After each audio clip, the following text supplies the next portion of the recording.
Aqui estamos para mais uma aula do nosso curso de Teologia do Progresso Espiritual. Que a paz do Senhor Jesus e o amor de nossa Mãe Maria estejam no coração de cada um daqueles que me assistem. Iniciemos então com a oração ao Divino Espírito Santo. Divino Espírito Santo, amor do Pai e do Filho, inspirai-me sempre o que devo pensar, o que devo dizer, o que devo calar, o que devo escrever, como devo fazer para obter a vossa glória, o bem das almas e minha própria santificação.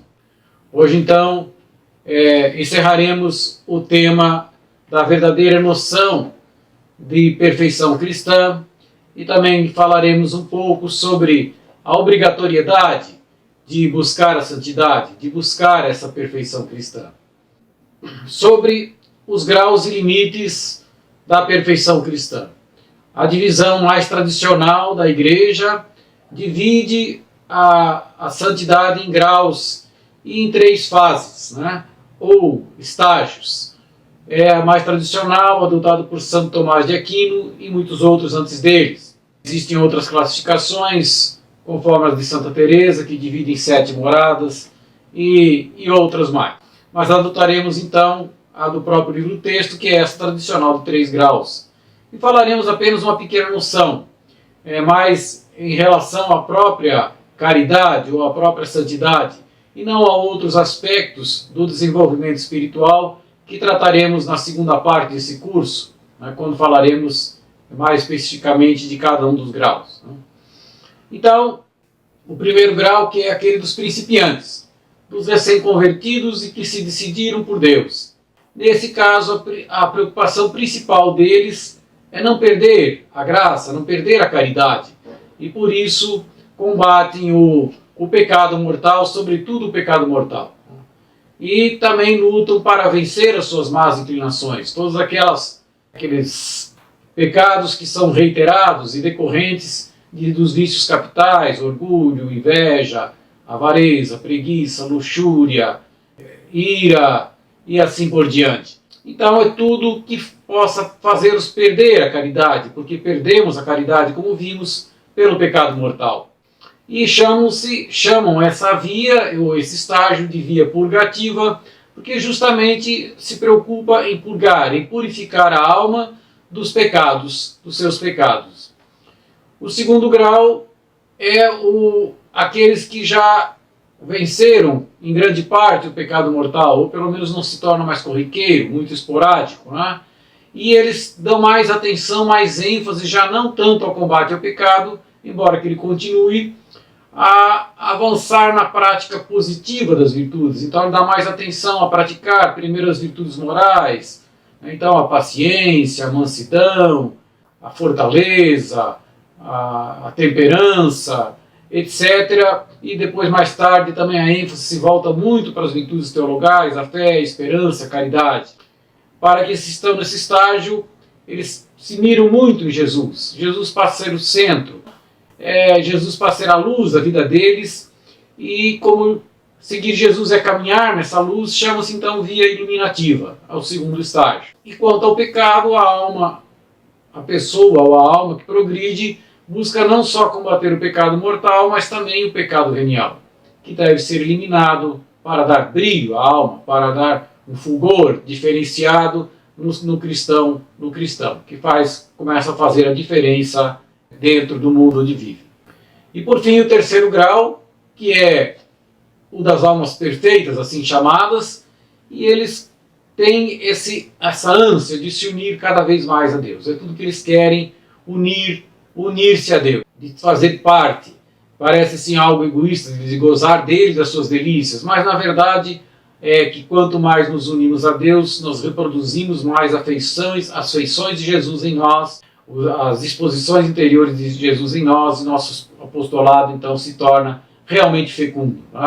E por causa dessa ânsia pela unidade, chama-se então via unitiva. Nessa fase o pecado já causa horror, não se quer nem cheiro de pecado. Tudo isso será visto com mais detalhes em aulas posteriores, mais para o final do curso.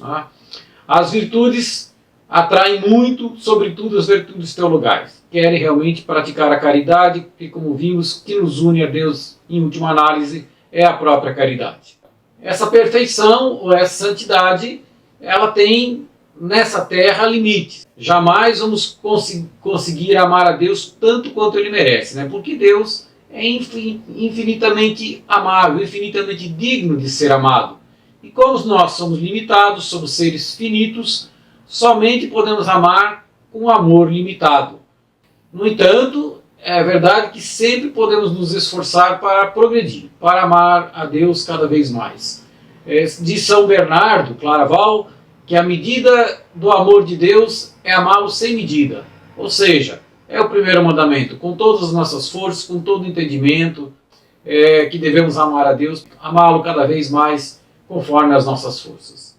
E também na terra, como vimos, não conseguimos amar a Deus sem interrupção, sem alguma falha, com um amor completamente puro e totalmente desinteressados, que exclua também a própria esperança, que exclua. Porque veja, em princípio, se eu espero ir para o céu e ajo por amor a Deus, mas tenho essa esperança, mistura-se o interesse pessoal da glória eterna com o interesse do amor de Deus. Então, há sim uma mistura. E vamos ver que essa mistura não causa problema. Na verdade, há inclusive citações na Bíblia, até na vida dos santos, né, de que às vezes realiza-se de vez em quando, pelo menos nós chamamos de ato puro de amor, que exclui a própria esperança. Então temos dois exemplos na Bíblia que eu vou ler aqui. Um está no livro do Êxodo, né, capítulo 32, na qual Moisés vai dizer, pedindo perdão para o povo hebreu, vai dizer, mas agora perdoa-lhes o pecado, ou então risca-me do livro que escrevestes. Ou seja, ou perdoa, Senhor, ou então me exclui do livro da vida. Foi a oração de Moisés, pedindo que ele mesmo fosse excluído em favor do povo judeu.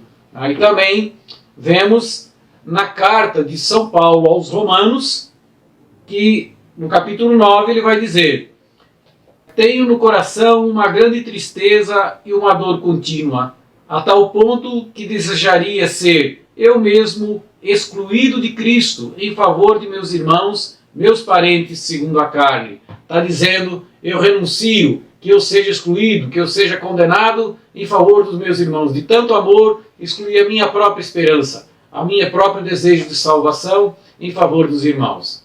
É o ato de amor puro. Jamais seria uma oração impossível, porque morrer de amor é tudo que Deus, é o máximo que podemos fazer por Deus, né? Então jamais Deus iria perder uma alma assim.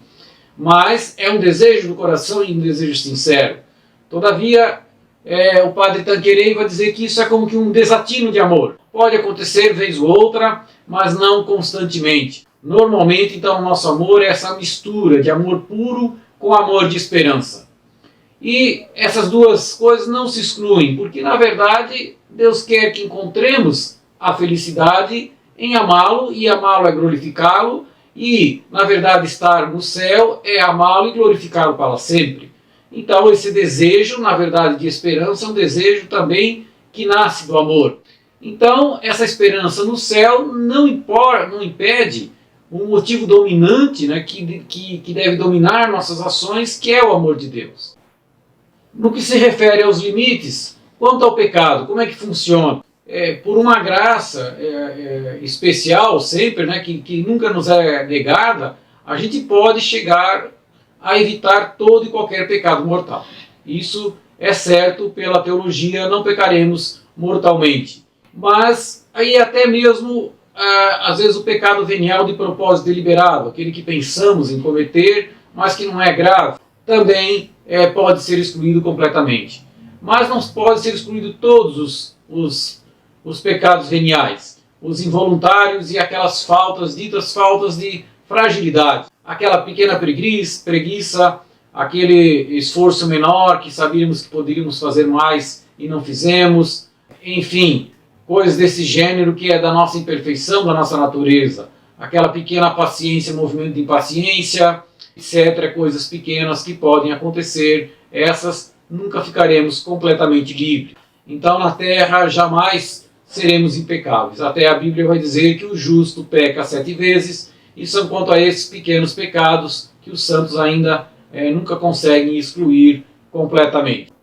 Trataremos agora dessa obrigatoriedade, afinal de contas, existe uma obrigatoriedade de buscarmos a santidade ou a perfeição, porque, como já vimos, é certo que para salvar-se não é preciso excluir os pecados veniais, é suficiente estar em estado de graça, e o pecado venial não exclui o estado de graça. Então parece que, em princípio, para nós fiéis, não há uma outra obrigação além de preservar-nos dos pecados mortais, né? Aqueles que realmente nos afastam de Deus. Mas aí a questão que se coloca é o seguinte: para se manter em estado de graça, por muito tempo, a gente consegue se manter em estado de graça se não se esforçar, não combater um pouco os pecados veniais, não buscar um pouco progredir nessa santidade. Será que conseguimos nos manter? A Bíblia não aborda diretamente essa questão, mas ela insiste muitas vezes nessa busca da santidade. Põe diante de nós um ideal muito elevado, né, de Jesus, né, sede santo como vosso Pai do céu é santo, etc. Fala de todos, de renunciar, de renúncia, de caridade, que são os elementos essenciais da perfeição. Fala muito que amemos uns aos outros e perdoar os irmãos, etc. Muitos elementos que são próprios da santidade. Então, quem ler a Bíblia realmente com essa busca de buscar essa resposta, de se é obrigado a buscar a santidade ou não, com imparcialidade, vai ver que para se salvar, na verdade, há que se fazer. É necessário fazer mais do que o estritamente obrigado, de que é respeitar os mandamentos. Ou seja, deve haver um mínimo esforço para progredir na santidade. Jesus mesmo, como disse, apresenta esse ideal de santidade. Sede perfeito como vosso Pai Celeste é perfeito, vai dizer lá no Sermão da Montanha, em Mateus 5. E na realidade todo esse Sermão da Montanha é um comentário sobre o desenvolvimento desse ideal de santidade. A quem te ferir na face, dê também ao outro. No que tua mão direita não olhe o que fez a esquerda, ou vice-versa, não sei exatamente qual delas, né? E Jesus ainda vai dizer: procurai entrar pela porta estreita, porque digo-vos, muito procurarão entrar e não o conseguirão. Então, procurar entrar, o que é? Esforçar-se para entrar, né? Fazer algo a mais na sua vida para entrar por essa porta estreita. O caminho da caridade que não exclui o sacrifício, como já vimos na aula anterior. E os apóstolos não foram diferentes. Após a morte de Jesus, São Paulo vai dizer: Deus nos escolheu para sermos santos e irrepreensíveis diante dos seus olhos. Então, São Paulo diz, é para sermos santos e irrepreensíveis. São Pedro também, ele vai dizer: a exemplo da santidade daquele que vos chamou, sede também vós santos em todas as vossas ações, não em algumas, mas em todas. Então isso atinge toda a nossa existência, em todos os âmbitos da nossa vida.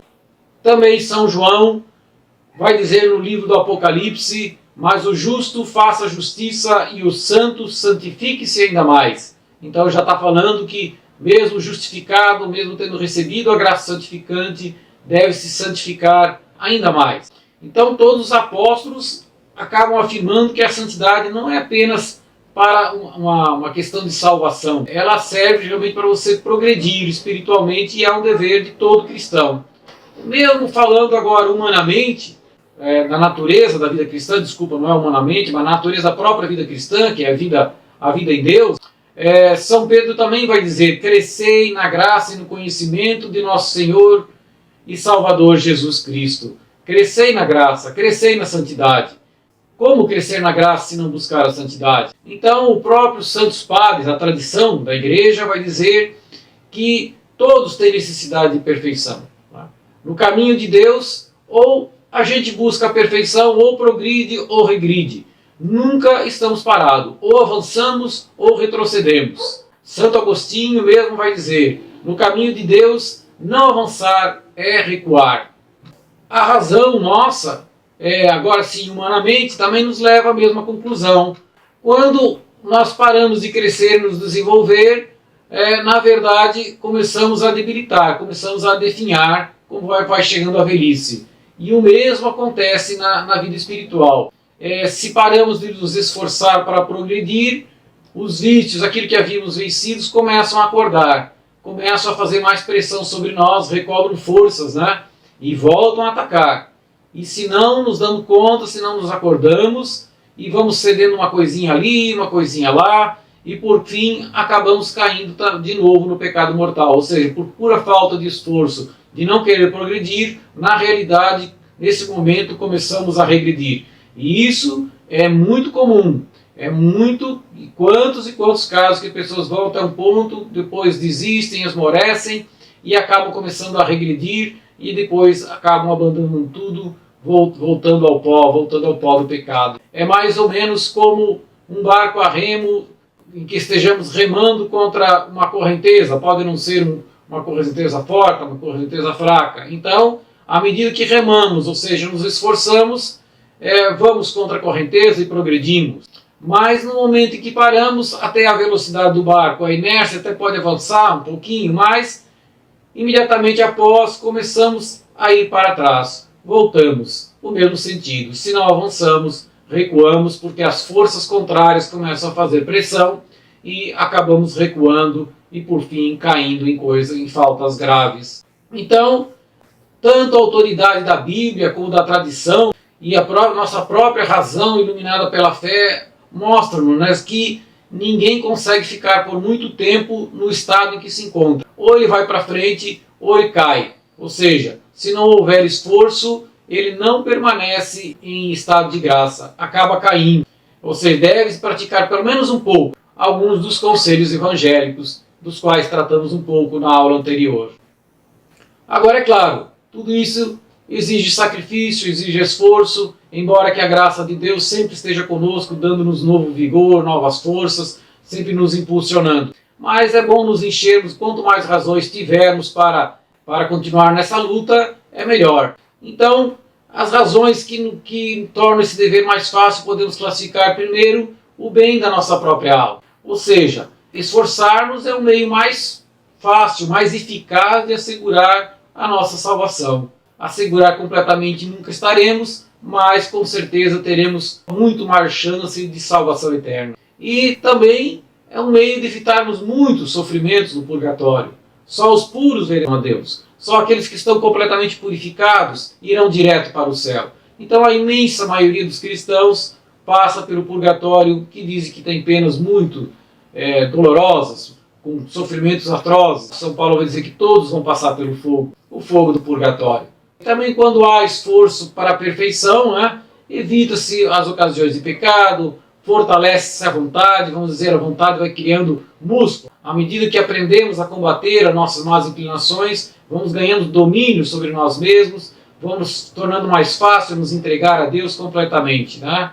E também cada esforço nosso é recompensado com um aumento de graça, como vimos quando falamos sobre a doutrina do mérito. Qualquer ato feito por amor a Deus em estado de graça, por promessa de Jesus, nos rende mais graça. E traz, como diz São Paulo aos Coríntios, um peso eterno de glória. Além disso, com esse esforço somos já recompensados já nesta terra, não apenas na eternidade. Temos muitas recompensas, então paz, alegria, felicidade de estar unido a Deus, felicidade de crescer no seu amor, de ter maior intimidade com nosso Senhor. São Paulo aos Filipenses vai dizer: e a paz de Deus, que excede toda a inteligência, haverá de guardar vossos corações e vossos pensamentos em Cristo Jesus. Além disso, Deus nos dá os frutos do Espírito Santo, que é caridade, que é alegria, paz, paciência, afabilidade, bondade, fidelidade, brandura, temperança. Tudo isso recebemos, uma alegria interior muito forte. Às vezes, quanto mais nos santificamos, mais é perceptível até pelas pessoas que temos uma alegria no coração, que desfrutamos de uma paz diferenciada. Tudo isso é fruto do Espírito Santo, fruto da graça de Deus principalmente, mas dessa nossa colaboração generosa em buscar a perfeição, em buscar a santidade. Além disso, essa busca também rende glória a Deus. Uma alma perfeita dá muito mais glória a Deus do que 1000 outras comuns, que apenas fazem só obrigatório, né? Então essa realmente se torna agradável a Deus. Também essa santidade faz nos edificar o próximo, fazer um verdadeiro apostolado edificante, santificante. A santidade, com efeito, é o melhor meio, o meio mais eficaz de apostolado. Inclusive, existe um livro chamado A Santidade é a Alma de todo Apostolado. Tem uma passagem aqui de São João da Cruz que vai falar nesse sentido em relação à santidade do pregador. Ele vai dizer, na subida do Monte Carmelo, ordinariamente estamos vendo, quanto mais a vida do pregador é santa e perfeita, mais a sua palavra é fecunda, produzindo frutos nos ouvintes, mesmo sendo vulgar o seu estilo, diminuta a sua retórica e comum a sua doutrina, porque do Espírito vivo se lhe comunica o calor, e o outro, de vida imperfeita, pouco proveito fará nas almas, não obstante a sublimidade do estilo e a elevação da sua doutrina. Ou seja, se a alma é muito imperfeita, com muitos pecados veniais e até pecados mortais, pode produzir um discurso mais lindo, humanamente falando, mas não toca o coração das pessoas. E aquela outra, às vezes simplória, com poucas palavras, mas com um ardor no coração, fruto da sua santidade interior, toca o coração das pessoas. Há muito tempo atrás, me falaram de um sermão de São João Maria Vianney, o Cura d'Ars, que era tido por pessoa muito simplória. E ele fazia uns sermões muito simples. Diz que certa vez, pregando um sermão, ele começou dizendo: meus irmãos, um dia estaremos com ele. E repetia: meus irmãos, nós estaremos com ele. Com ele, meus irmãos. Um dia estaremos com ele. Com ele, sim, com ele estaremos. E foi repetido com tanto ardor, com tanta força do Espírito, que a plateia começava a chorar. Não precisavam muitas palavras. O ardor que se comunica de uma alma santa atinge com muita eficácia as pessoas. Podemos citar até também o próprio Papa João Paulo II. Os discursos deles nem eram agradáveis, mas a figura dele, a santidade que emanava, tocava o coração das pessoas, até pelo seu sacrifício de vida, principalmente no final da sua vida, que é muito mais frutuoso de qualquer, às vezes, palavras que fomos estudadas com passo a passo, mas que é fruto de uma alma imperfeita. Por fim, teríamos a falar ainda que, se os leigos já são obrigados a, de certa forma, buscar pelo menos um pouco, progredir um pouco na santidade, muito mais são os religiosos e sacerdotes. Não é? Esses sim têm uma obrigatoriedade expressa de buscar a santidade. Diz, inclusive, o Código de Direito Canônico, no cânon 598, parágrafo 2º, todos os membros, porém, devem tender, assim, à perfeição do seu estado. Então, o próprio Código estabelece isso como uma obrigatoriedade. E Santo Afonso de Ligório não tem medo de dizer que peca mortalmente um religioso que forma propósito firme de não buscar a perfeição ou de não fazer caso da perfeição. Ele diz: peca mortalmente. O religioso e o sacerdote têm dever estrito de buscar a perfeição, até porque, como vimos, quando mais perfeito, mais vai santificar as almas, mais vai levar ao amor de Deus e mais vai ser fecundo o seu apostolado, as suas atividades. Então, o religioso tem essa obrigatoriedade que é muito séria. Encerramos esse assunto e com esse também encerramos a parte dos princípios desse curso, que nós abordamos só aqueles princípios que têm relação direta com o progresso espiritual. A partir da próxima aula, começamos a ver os meios de santificação. Agradecemos a todos a atenção. Seja louvado nosso Senhor Jesus Cristo e salve Maria, nossa Mãe Santíssima. Muito obrigado.